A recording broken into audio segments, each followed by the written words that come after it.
What's up YouTube, and welcome back to another episode of Homebrew Subaru. In this episode I will be trying to install the front mount intercooler kit onto the S13.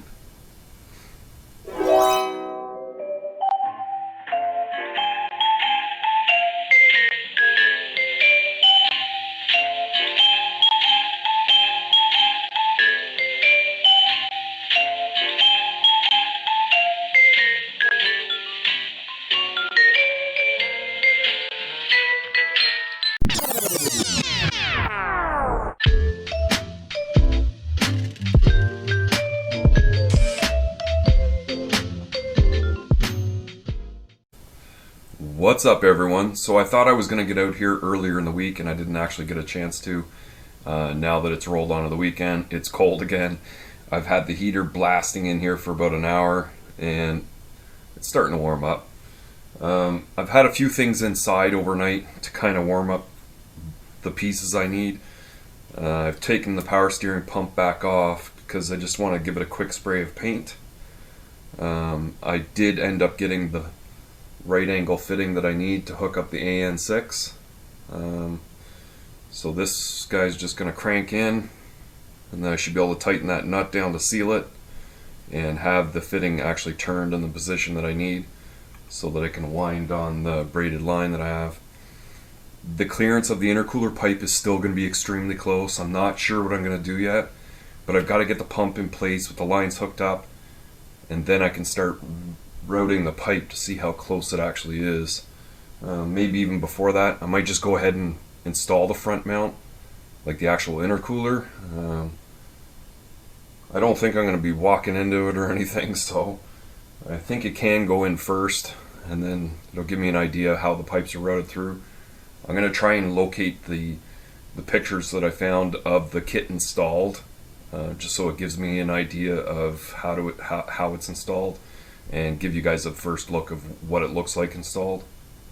So it's going to be a little bit of this, a little bit of that, but hopefully by the end of this episode I will have the intercooler reasonably installed, if not completely installed. The only thing I'm wondering about is the clearance of this fitting and if I have to make a modification to that. So I do have a reasonable amount of black paint that I've kind of got up together, and hopefully it's like decent enough to put on the aluminum piping. But yeah, I kind of wanted even like the black silicone adapters to connect everything, and the kit came with blue, so I mean I'm gonna have to live with those for now. No sense in just going out to buy black ones, not at this point anyway. So got a few pieces of the paint, and then once they set and dry I'll start installing them. So I went ahead and I've got a lot of stuff painted. I decided I would paint all the intercooler piping, the intercooler. I did the power steering pump. I have the power steering pump reinstalled. Everything's tightened, the belt's tightened. I've got the reservoir installed. I have my AN conversion fitting completely installed and tightened, and the line tightened onto it. This is, I think it might be routing a little bit lower, something like that. I've got the return line going down to the rack from the reservoir, but I have to get the pump feed still in, but I kind of want to arrange my other pipes before I install the pump feed because I'm pretty sure I'm going to have to cut it or modify it maybe. The belt's completely tight, so really at this point I am ready to just wait for the rest of the paint to set. I've gotten it really warm in here and I've got the fan blowing to at least get some warm air around the parts. I'm kind of looking at the bracketing that holds the intercooler, because I'll probably start there. I'll just install the intercooler, and the pictures that I have, so these are the pictures that I came across. The top of the intercooler, you can kind of see like it's like a, anyways, I've seen a few different configurations and mine is different from everything that I've seen. The bottom brackets are pretty straightforward, and my top bracket is pretty straightforward, so I'm just going to have to maybe drill some new holes into the centerpiece that would actually hold the hood latch. But you guys will get a good look at me doing it whenever, probably going to jump onto that next. but I gotta wait for these parts to set, or the paint to set a little bit longer, and then I can start installing the pieces, and then I might have to come out tomorrow morning to try and finish up a little bit. I know that fitting is going to be really close to the pipe, and I do have to drill some type of hole through here and open up this hole, I believe. So yeah, there's still some more stuff to get in this to fit. Okay, so the brackets I got from the car, I ended up using the rubberized undercoat on them to just basically seal them all up. Should prevent corrosion. And from the picture that I had, these look to be the lower brackets, and well, this one will go over here, I guess. So there's 10 mil bolts on either side. Brackets will go something like that on either side. So something like this, and hold the bottom of the intercooler, and then the top bracket will fasten somewhere up here. I'm not sure if it goes all the way to the top, but it'll fasten somewhere along there, and then they have some spacers and whatnot to use. I'm not sure what's going to be used, but obviously I'm going to start with the bottom, take these bolts out, put it in the brackets. They are slotted, so there is some adjustment. As I remember it, the bumper, the airway to the bumper, I had attached right to here, so it's going to completely interfere with this, and it's going to pretty much need to be cut out so it just meets the intercooler when I go to put the bumper cover back on. So yeah, and I'm not so sure about the actual steel bumper, if it's going on yet. I have to kind of, you know, get the intercooler in place and wait till the piping's in place. But I'm going to start with the brackets, and we'll get the intercooler mounted now, and then I'll work on some of the piping in the morning.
So it is the following morning. I've got the heat turned up.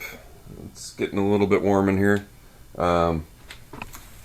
Obviously got the intercooler installed last night. Maybe I should turn the light on here. It lines up really well. It might be inward on this end a little bit, and I don't know, it's reasonably level, I think.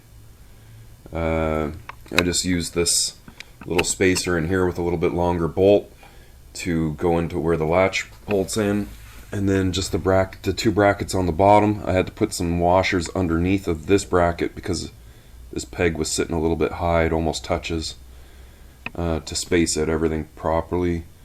So I mean, it's on there. Like it's definitely fastened. So now it's going about routing the rest of the piping. I'll probably start up top. There's going to be some kind of hole. This one needs to be opened up. I'm not quite sure what I'm going to do to actually cut the metal, because I don't have a 3-inch hole saw to start cutting holes. So I kind of got to think of that, if I'm going to use the big cutoff wheel or the little cutoff wheel, and then see how close this pipe comes to touching here. I know it's going to be really close, so might as well just start with that stuff and just do some mock fitting first. Okay, so after studying the pictures and trying things a few different ways, scratching some paint, I finally got things mocked up the way I think they should be. The pipes are, I mean, they're definitely designed well. I can see how everything's going to attach and nothing's going to really require any modification. But selling this kit, they should make it quite clear that it's not installable without removing the power steering pump, because in no way would any pipe that from any of the manufacturers that I've seen that are kind of comparable to what the CX replica kits are would pass this. I mean, there's just no way. Even if that was a regular banjo, the pipe is still going to come in contact with it a little bit. But I think I can still make things work, and really they really want this to attach quite far back anyway. There you can see the pipe that it wants to attach to. It's almost lined up. It's almost lined up to put a silicone elbow on there, even with this being, you know, pushed out from that fitting. The same with the other pipe. It routes very, very closely to the other pipe. So it's just a matter of cutting the holes. I think there's still enough room to mount this fuse box in there. It's going to be really tight. Then in the future, I can, like summer or whatever, spring, summer, I can take these top pipes back out, respray them, clean them up a little bit, maybe take that timing cover off and clean it and do the same thing. I think I'm ready to start, you know, just take these out and plan on cutting the hole to run the couplers through. So I don't know, I got a couple more things to think about, but main thing is to cut these holes so the pipes can go down through, so I think that's next. But really, it's starting to actually look like something. See, I'm just working away here and got a knock on the door. It was post office.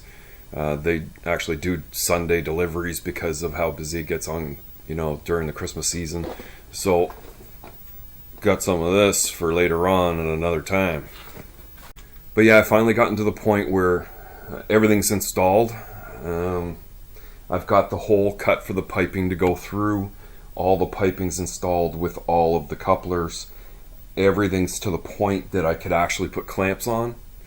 But this pipe here should be coming out quite parallel or straight out from the outlet of the turbo, the compressed air, and it can't, because it's obviously too close to the power steering pump, which I guess is not supposed to be installed on this application. I went ahead and dented the pipe in quite a bit, maybe 1/4 inch, and that was able to sink it down a little bit. But because that pipe is angled out the way it is, this pipe does not want to sit straight out and then go down through. So I've had to kind of pull it over to the side a little bit. What that's caused is some added hood clearance issue. So you can just see the top of the pipe. Kind of hard to see because the light's reflecting against the fender, but the pipe is certainly sitting high. I'm certainly going to have some hood clearance issues. I know that already. I've heard about like the throttle body contacting the hood. The way I look at it, with these solid mounts, the engine is sitting as high as it possibly can with the measured mount. The rubber mount might allow it to droop a little bit, maybe 1/4 to 1/2 inch. So this thing is sitting really high, and I know there's going to be clearance issues. Even installing the RB into an S13, most people have to cut out the framework of the hood just to get the hood to sit on and put on hood risers onto the hinges. I'm sure I'm going to have to do a lot of this stuff. So I've got some things to think about, some things to plan. Really, I don't know if I put a silicone elbow in here and actually let it compress into this fitting a little bit. Will I get some more clearance? I don't know if I make a little bit of a modification to this top pipe to try and droop it down a little bit, earlier, I guess you could say. The other thing is I need to make sure that I have enough clearance for the turbo inlet. So I have this this elbow adapter down in here, which I plan on putting some 3-inch pipe on the inside to make sure it's not going to collapse, and so I can join on this other elbow, which I'll cut short because it's just absolutely massive, to try and angle it out like this so I can put the mass airflow sensor and hopefully the air filter. I'm starting to run out of space down in here. It's really hard for me to judge without getting the hood on what other issues I'm actually going to run into. So I kind of like some opinions. If you guys got some ideas, to drop them on me, leave them down in the comments, and maybe I can think of something over the next little while. But at least sitting the way it is, I can probably clamp everything and at least run the thing without the hood on or whatever, or loosely, until I come up with a better idea or whatnot. But certainly it's definitely coming along, and at least I'm glad I got this all to this point. I'm still waiting on a silicone water elbow, and then I can go ahead and start putting in the rad, the hoses, do my heater hoses, and I'm kind of hoping that's the next episode. I'd like to get the water all finished, and then kind of coming at the end of that is just electrical and then getting the body together on it. But we'll see how that goes, and hopefully I can make some progress in this next week again. So if you like this video, definitely give it a thumbs up, and if you're new here and you haven't already, please consider hitting that subscribe button. Leave your questions and comments further down below. I'd love to hear what you guys think about this and what mods you think I should be trying. And I will see you in the next one.